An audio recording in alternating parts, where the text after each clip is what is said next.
भरत भाई सोलंकी जी, नमस्कार।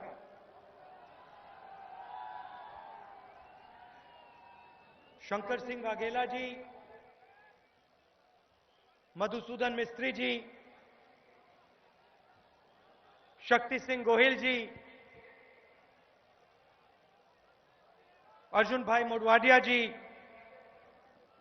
सिद्धार्थ पटेल जी, मुकुल वासनिक जी, अश्विनी सेकरी जी, सज्जन वर्मा जी, दीपक बाबरिया जी, परेश धनानी जी, इशरत मिश्रा जी, प्रभात अवियात जी, कीर्ति सिंह झाला जी, कांग्रेस पार्टी के हमारे सब कार्यकर्ता भाइयों और बहनों, प्रेस के हमारे मित्रों, छत पे जो लोग बैठे हैं, खड़े हैं और स्टेज के पीछे जो लोग हैं, आप सबका यहां बहुत बहुत दिल से स्वागत।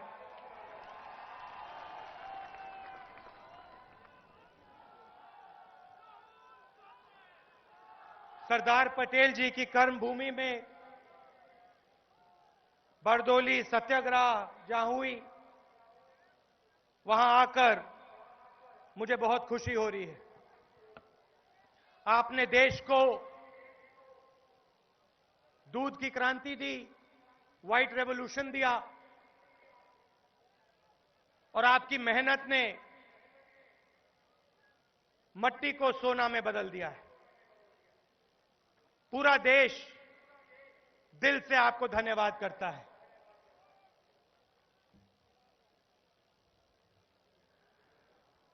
मैं आज आपसे डिमोनेटाइजेशन के बारे में थोड़ी बात करना चाहता हूं। ये जो नरेंद्र मोदी जी ने स्वयं निर्णय लिया, इसके पीछे सोच क्या थी, लक्ष्य क्या था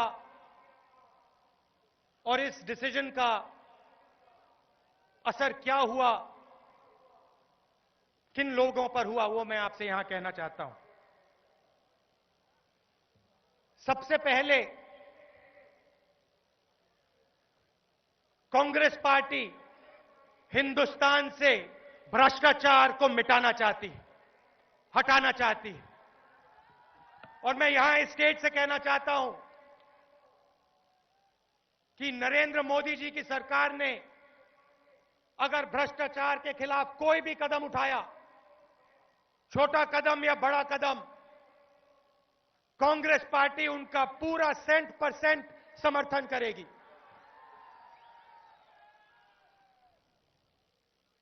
मगर डिमोनेटाइजेशन का जो निर्णय था, वो ना काले धन के खिलाफ था और ना भ्रष्टाचार के खिलाफ। वो हिंदुस्तान के 99% ईमानदार, गरीब, मेहनती लोगों के खिलाफ निर्णय था।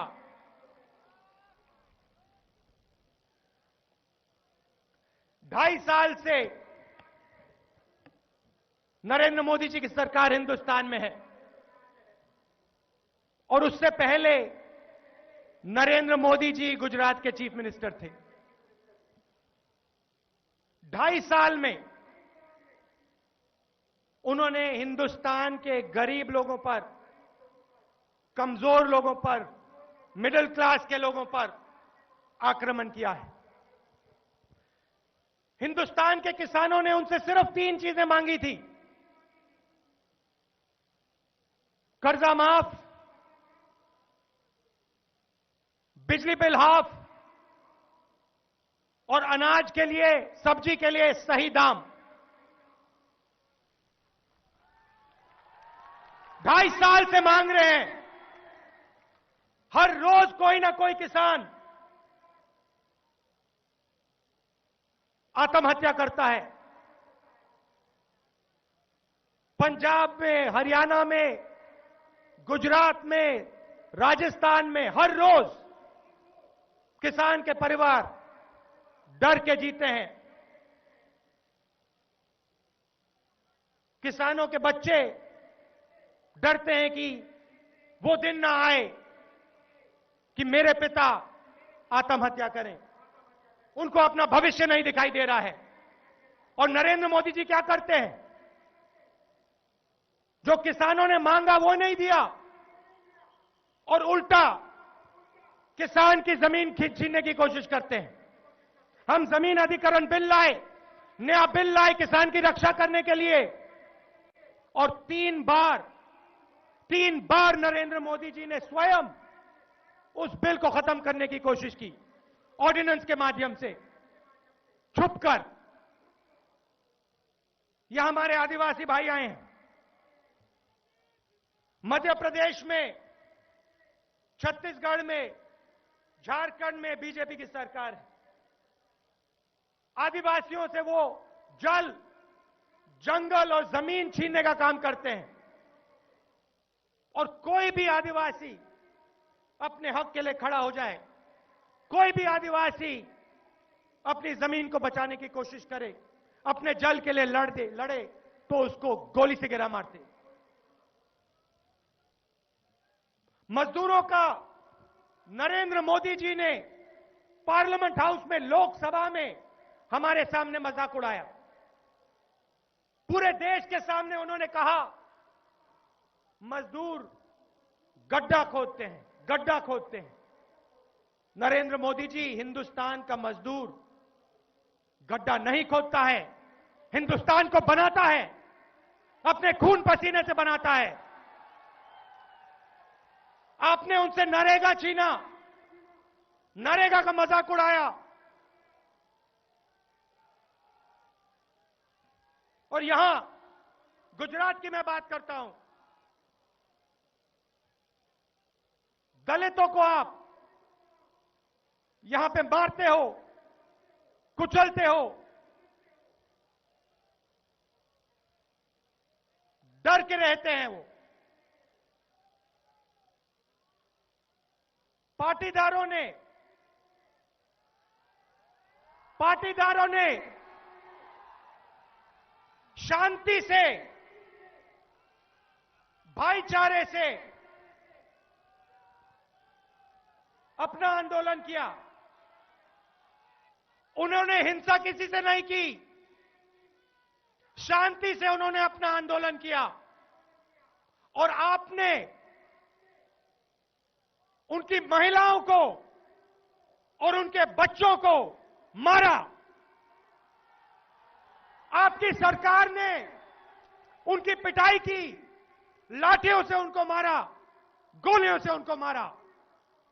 ये नरेंद्र मोदी जी की सरकार की सच्चाई है। किसकी सरकार आपने चलाई? चुने हुए लोगों की सरकार आपने गुजरात में चलाई। और दिल्ली में भी आप चुने हुए 15-20 लोगों की सरकार चलाते हो। देश को आपने दो भागों में बांटने का काम किया है। एक तरफ 1% अमीर लोग और दूसरी तरफ 99% हिंदुस्तान की जनता, ईमानदार लोग, किसान, मजदूर, छोटे दुकानदार, मिडिल क्लास के लोग। पिछले 2.5 साल में नरेंद्र मोदी जी की पॉलिसीज ने हिंदुस्तान के 1% अमीर लोगों को हिंदुस्तान का 60% धन पकड़ा दिया है। यह मेरा आंकड़ा नहीं है, यह नरेंद्र मोदी जी की सरकार का आंकड़ा है। 1% अमीर लोगों को हिंदुस्तान का 60% धन नरेंद्र मोदी जी की पॉलिसीज ने पकड़ा दिया है। उससे भी आगे जाना चाहता हूं। 50 परिवारों को हिंदुस्तान के धन का सबसे बड़ा भाग नरेंद्र मोदी जी ने दिलवाया है। ये कौन लोग हैं? ये वही लोग हैं जो नरेंद्र मोदी जी के साथ जहाज में ऑस्ट्रेलिया जाते हैं, जहाज में अमेरिका जाते हैं। चीन जाते हैं, नरेंद्र मोदी जी काला धन हिंदुस्तान के 99% ईमानदार लोगों के पास नहीं है। काला धन इन 50 परिवारों के पास है। काला धन हिंदुस्तान के 1% अमीर लोगों के पास है। काला धन क्या है और कहां है? All cash is not black and all black money is not in cash. Hindi में सारा कैश काला धन नहीं है और सारा काला धन कैश में नहीं है।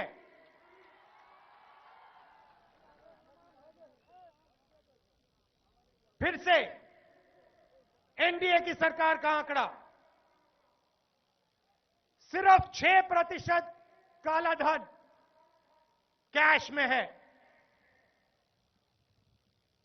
सिर्फ 6% काला धन कैश में है। 94% काला धन रियल एस्टेट में है, सोने में है, हीरो में है और विदेशी बैंक अकाउंटों में है।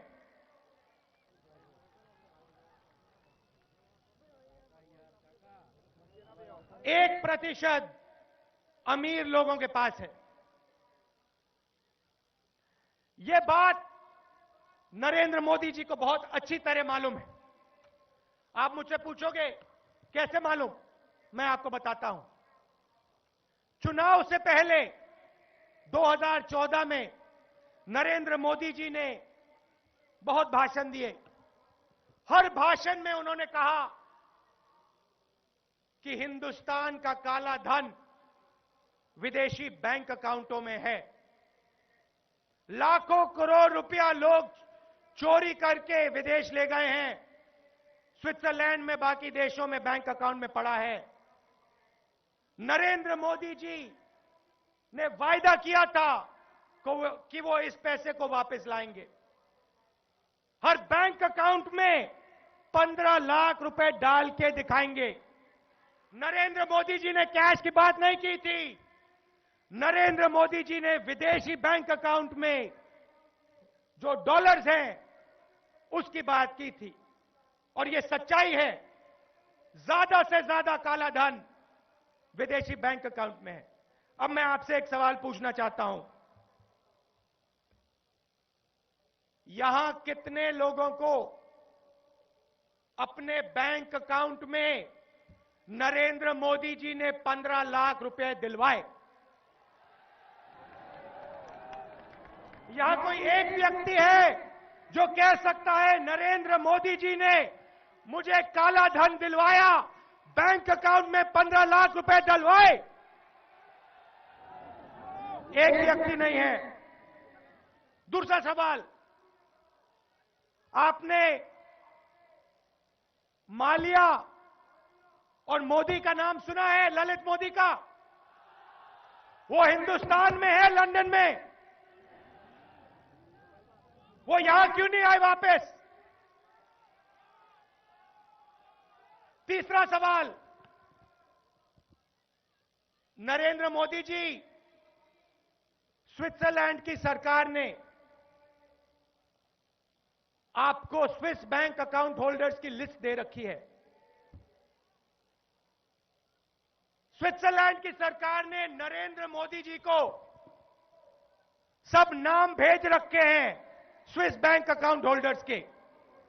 हम जानते हैं क्योंकि पार्लियामेंट में हमने यह सवाल पूछा है और उन्होंने यह हमें बताया है। नरेंद्र मोदी जी, आपके पास वो लिस्ट है, उन चोरों के नाम आपके पास हैं। वो नाम आपने पार्लियामेंट में रखे क्यों नहीं? वो आप पार्लियामेंट में नाम क्यों नहीं रखते हो? उन लोगों को आप बचा क्यों रहे हो? आप जवाब दो हमें। डीमोनेटाइजेशन के बाद नरेंद्र मोदी जी की सरकार ने विजय माल्या जी को 1200 करोड़ रुपए की टॉफी खिलाई, 1200 करोड़ रुपए का उनका कर्जा माफ किया। आप हमें बताइए, इस चोर का आपने पैसा क्यों माफ किया?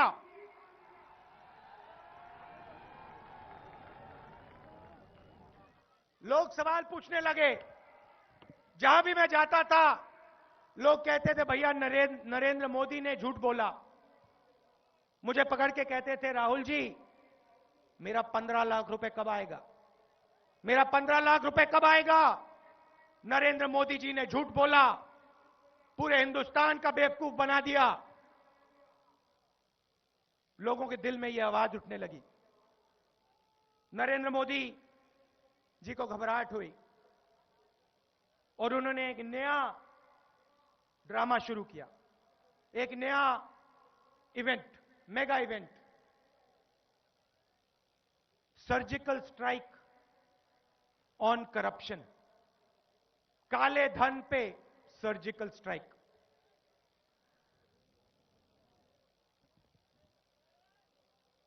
सिर्फ 6% काले धन पे, पता नहीं क्या कारण था,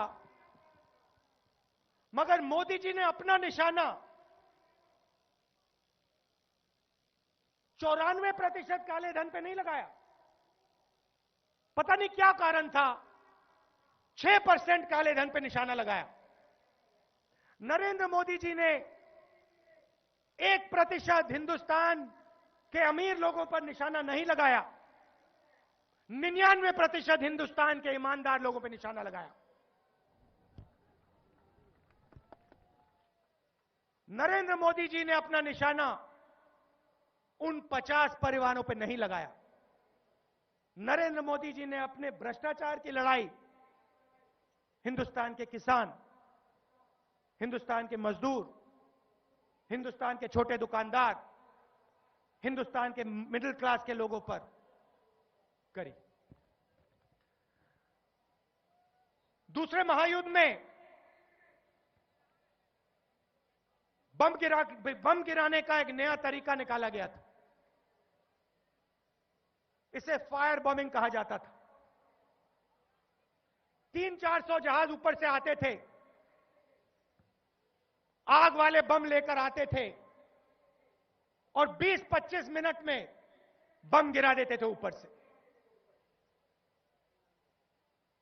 शहर का शहर मिनटों में जल जाता था, खत्म हो जाता था। रोटरडैम को, टोक्यो को, ड्रेसडेन को ऐसे जलाया। 8 बजे रात को होती थी फायर बॉम्बिंग, 8 बजे रात को। टोक्यो की फायर बॉम्बिंग में हिरोशिमा से ज्यादा लोग मारे गए थे।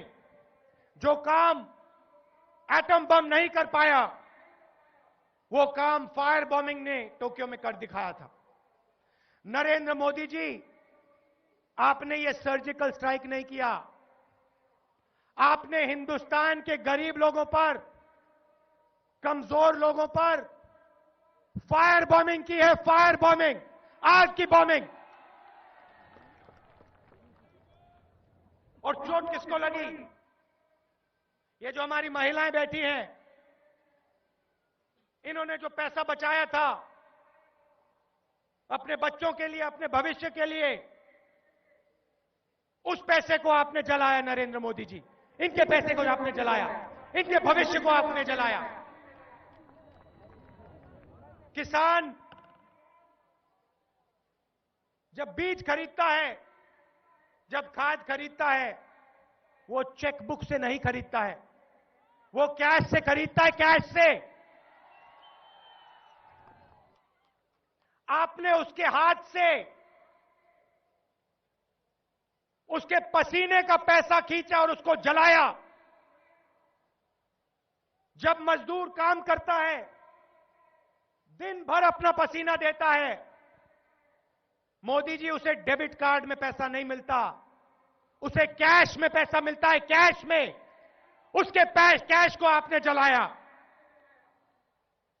आपने विकास की बात की, रोजगार देने की बात की। आपने कहा था नरेंद्र मोदी जी आएंगे तो पूरे देश को साल में 2 करोड़ रोजगार दिलवा के दिखाएंगे। हमने पार्लियामेंट में पूछा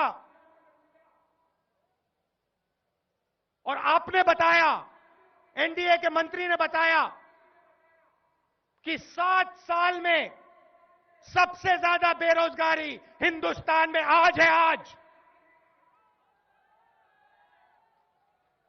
आपके डिमोनेटाइजेशन ने, आपके फायर बॉम्बिंग ने गुजरात में कंस्ट्रक्शन की इंडस्ट्री को खत्म किया, इंजीनियरिंग की इंडस्ट्री को खत्म किया, टेक्सटाइल की इंडस्ट्री को खत्म किया, पावरलूम की इंडस्ट्री को खत्म किया, हीरो की इंडस्ट्री को खत्म किया, ट्रांसपोर्ट की इंडस्ट्री को खत्म किया। और जो सफेद दूध की क्रांति लाई थी, गुजरात की महिलाएं लाई थी, उस पर आपकी नोटबंदी ने चोट मारी। मोदी जी, आप यहां आए थे, आप यहां आए थे और आपने भाषण किया और आपने कहा कि गेंदाभाई पटेल जी ने इतने बड़े बड़े अनार पैदा किए। मोदी जी, नोटबंदी से पहले गेंदाभाई पटेल जी के अनार 120 रुपए प्रति किलो में बिकते थे। आपकी फायर बॉम्बिंग के बाद 35 रुपए किलो बिक रहे हैं, 35 रुपए किलो।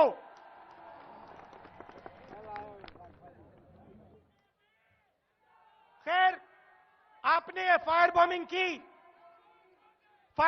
की, इसका कोई ना कोई लक्ष्य तो होगा।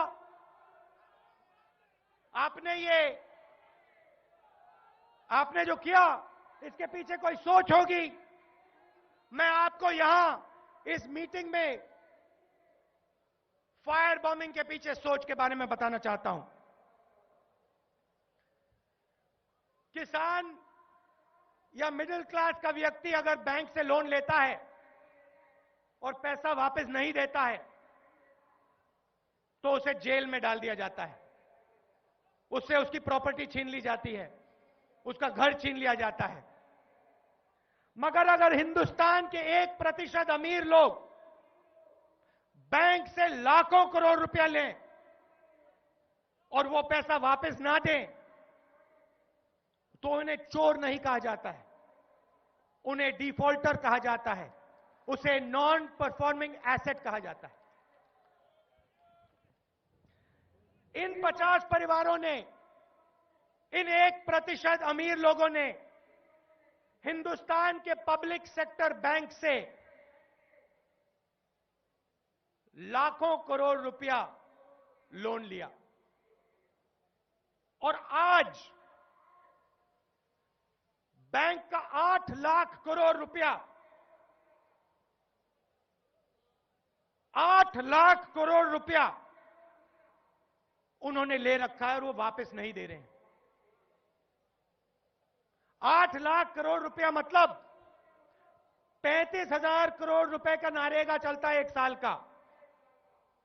आप अंदाज लगा दो 8 लाख करोड़ रुपया कितना होता है। नरेंद्र मोदी जी चाहते हैं कि ये 8 लाख रुपया इनका कर्जा माफ हो। बैंक बंद पड़े हुए हैं। इस 8 लाख करोड़ रुपए के कारण बैंक लोन नहीं दे सकते हैं। नरेंद्र मोदी जी को इन लोगों से 8 लाख करोड़ रुपए लेना चाहिए, मगर नहीं ले सकते हैं क्योंकि इन्हीं लोगों ने नरेंद्र मोदी जी को बनाया, इन्हीं लोगों ने नरेंद्र मोदी जी की मार्केटिंग की, इन्हीं लोगों ने नरेंद्र मोदी जी को प्रधानमंत्री बनाया। तो नरेंद्र मोदी जी इनसे पैसा नहीं ले सकते हैं। तो नरेंद्र मोदी जी ने एक नया तरीका निकाला, बैंक को चालू करने का, 8 लाख करोड़ रुपए को माफ करने का एक नया तरीका, डिमोनेटाइजेशन। गरीबों से उनका पैसा लो और उस पैसे को बैंक में फंसाओ। 6-7 महीने उस पैसे को बैंक में फंसाओ और गरीबों के पैसे के बल पर 8 लाख करोड़ रुपए माफ करवाओ। यह है नोटबंदी का सच्चा लक्ष्य। अब आप कहोगे इसका सबूत दो, मैं आपको देता हूं।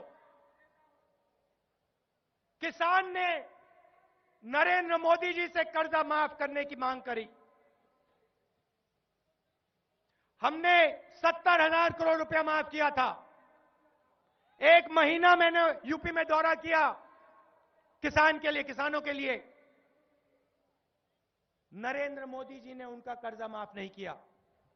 मगर पिछले 2.5 सालों में नरेंद्र मोदी जी ने 15 उद्योगपतियों का 1,40,000 करोड़ रुपया माफ किया है, कर्जा माफ किया है। डिमोनेटाइजेशन का लक्ष्य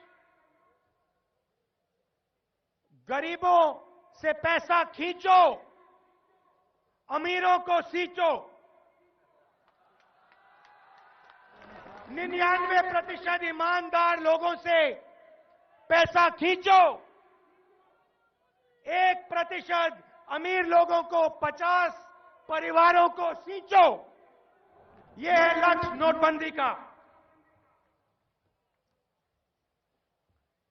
राजनाथ सिंह जी खड़े हुए पार्लियामेंट में कहते हैं पॉलिसी अच्छी थी। मैंने आपको भी दिखाया कि पॉलिसी किसान, गरीब, मिडिल क्लास के विरोध थी। 50 परिवारों की और 1% अमीर लोगों के लिए की मदद करने की पॉलिसी थी। राजनाथ सिंह जी, आप नरेंद्र मोदी जी को समझे नहीं। कुछ समय पहले वाघेला जी मेरे पास आए थे। मैं काफी खुश हूं कि यहां आज बैठे हैं। मैंने उनसे पूछा, वाघेला जी आप बताइए, नरेंद्र मोदी जी के बारे में मुझे बताइए। हंस रहे देखिए। और इन्होंने मुझे बोला, Rahul, Narendra Modi ji mega event master है। वो किसी चीज का भी इवेंट बना सकता है। मगर एक बात मैं आपको बताता हूं, जब वो इवेंट बनाता है तो उसकी प्लानिंग बड़ी जबरदस्त होती है। उसकी प्लानिंग बहुत बढ़िया होती है। अब सुनिए, मैं आपसे 2-3 सवाल पूछता हूं। नोटबंदी का लक्ष्य गरीबों का पैसा ज्यादा से ज्यादा समय बैंक में रहे, कि उसके बल पर हम 50 परिवारों का कर्जा माफ कर सकें। अब मैं आपसे 2-3 सवाल पूछना चाहता हूं। अगर 2,000 रुपए का नोट एटीएम में चलता तो आपका पैसा बैंक में रहता?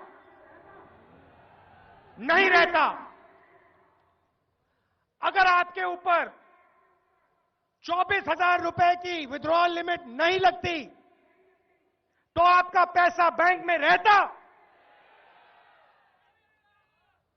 अगर 100 बार नियम नहीं बदलते आपका पैसा बैंक में रहता? और अगर समय पे 500 रुपए और 1,000 रुपए के नोट प्रिंट होते तो आपका पैसा बैंक में रहता? नहीं रहता। नरेंद्र मोदी जी की प्लानिंग का लक्ष्य यह था कि ज्यादा से ज्यादा समय आपका पैसा, आपके खून पसीने का पैसा, आपके जेब से निकाला हुआ पैसा, आपके घरों से छीना हुआ पैसा बैंक में 6-7 महीने के लिए रहे कि वो इन लोगों का कर्जा माफ कर सके। यह है नोटबंदी की सच्चाई।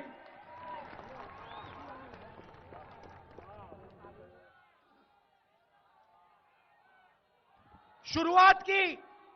नरेंद्र मोदी जी ने कहा काले धन के खिलाफ लड़ाई है, और उन्होंने कहा देखो 14.5 लाख रुपए 1000 और 500 के नोट में है। बहुत सारा काला धन वापस नहीं आएगा, और जो काला धन वापस नहीं आएगा वो नरेंद्र मोदी गरीबों को देगा। ये नरेंद्र मोदी जी ने कहा। 1 महीने में पता लग गया कि सारा का सारा काला धन वापस आ गया। नरेंद्र मोदी जी के डिमोनेटाइजेशन ने हिंदुस्तान के सब चोरों के पैसे को काले धन से सफेद में बदल दिया। उसके बाद नरेंद्र मोदी जी ने काले धन की बात बंद कर दी, काला धन के बारे में भूल गए, और कहते हैं आतंकवाद के खिलाफ नरेंद्र मोदी ने एक्शन लिया। बहुत बढ़िया बात। 2 दिन बाद हमारे वीर सिपाही आतंकवादियों को मारते हैं। आतंकवादियों के जेब में से 2000 का चमकता हुआ नया नोट, एक गड्डी इस साइड, दूसरी गड्डी इस साइड। नरेंद्र मोदी जी ने आतंकवाद की बात बंद कर दी। उधर से दौड़ के निकले नकली नोट के पीछे। भैया नकली नोटों के खिलाफ हमने लड़ाई लड़ी। हमने राज्यसभा में हमारे लोगों ने सवाल पूछा, बताइए, उनके मंत्री से पूछा, बताइए हिंदुस्तान में नकली नोट कितने हैं, काउंटरफिट नोट कितने हैं? 100 रुपए में से कितने नकली हैं? उनका जवाब आता है पार्लियामेंट, राज्यसभा में 100 रुपए में से 2 पैसे नकली हैं। पूरे हिंदुस्तान में 400 करोड़ रुपए नकली हैं। मोदी जी उधर से दौड़े निकले, कैशलेस इकोनॉमी की ओर गए। चलो भैया कैशलेस की बात करते हैं। कैशलेस की ओर भागो, चलो।